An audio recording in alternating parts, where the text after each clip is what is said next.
Yo, what's good everyone? This is Ayo Boxing with Madiba, and here's my post-fight review for Shaki Foster versus Abraham Nova. And this was a good, entertaining fight. I knew this fight was going to be competitive due to the pedigree of both fighters. Shaki Foster is the WBC champion who beat undefeated Ray Vargas, and this was a guy that was also avoided by the top 130s for a long time. Abraham Nova, on the other hand, has always been a top prospect and contender on the top rank side of boxing. He lost to Robeisy Ramirez, but he's been beating everybody else within that contender prospect caliber. So I knew that he was going to be game for this fight, and it showed.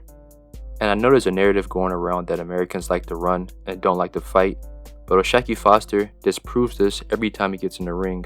But those same people that push that narrative are not going to speak on that, but that's besides the point.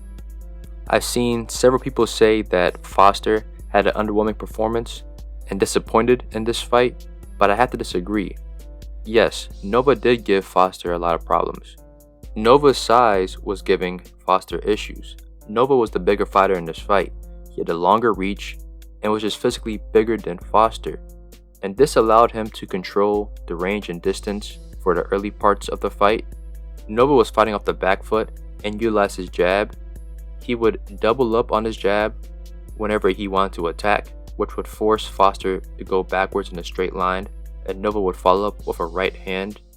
And when Foster was pressing forward, Nova would just back up and use his jab, which kept the distance and made it hard for Foster to close the distance, which made it hard for Foster to close the distance consistently in those early rounds. It also allowed Nova to time Foster whenever he came in. But once Foster switched to southpaw, the fight changed because Nova lost his rhythm while Foster began to build his own rhythm. Foster was picking up on the timing of Nova, especially whenever Nova threw his jab or his right hand, and Foster would counter off of those punches. Nova would make an adjustment to the southpaw stance by throwing looping right hands instead of straight right hands, but once again, Foster would switch back to orthodox, and this threw off the rhythm of Nova. Because of this, Nova could not sustain an effective offense anymore, and once Nova began to gas out in the mid to late rounds, Foster was picking up the pace of the fight and was beating him on the front foot and on the back foot. Nova had no real answer, and you could visibly see that he was tired. His form became sloppy, he started falling into his shots, which allowed Foster to counter him easier, and he was doing a lot of clinching, which made the fight sloppy towards the end of the fight. It was somewhat effective in stopping Foster from building a real momentum, but it wasn't enough.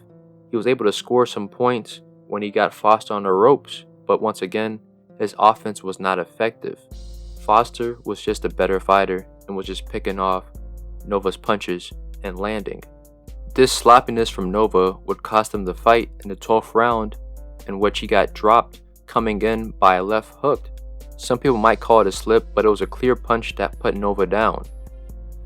Overall, I thought it was a good fight. This fight showed me that Foster can fight all type of styles and have success, because if you look in his last 3 fights, he outboxed the lengthier and taller boxer, which was Ray Vargas. He outfought and went toe-to-toe with a Mexican, Rocky Hernandez, in his own backyard and stopped him. And he did a bit of both in this fight against Nova. He outboxed Nova and he outfought Nova and won the fight decisively, in my opinion. He's a fan-friendly fighter and deserves to be in bigger and more lucrative fights. The only issue with this fight that I had is that he mentioned that he had a bad weight cut, and this can be a problem for him at 130. He might be outgrowing the weight already, but you have to keep in mind that he's been fighting at 130 for a long time. But if he goes up to lightweight, there's a lot of good names that he can fight. He has Shakur Stevenson, Lomachenko, George Kambosos, and Manuel Navarrete. But I would prefer if he stays at 130 and unify with the champions there. Either fight Lamont Roach next or Joe Cordina. Both are winnable fights and will be entertaining for the fans. But who knows, this is boxing, anything can happen. But thank you for tuning in with Ayo Boxing from Madiba. Hit like, subscribe, and more content's coming your way.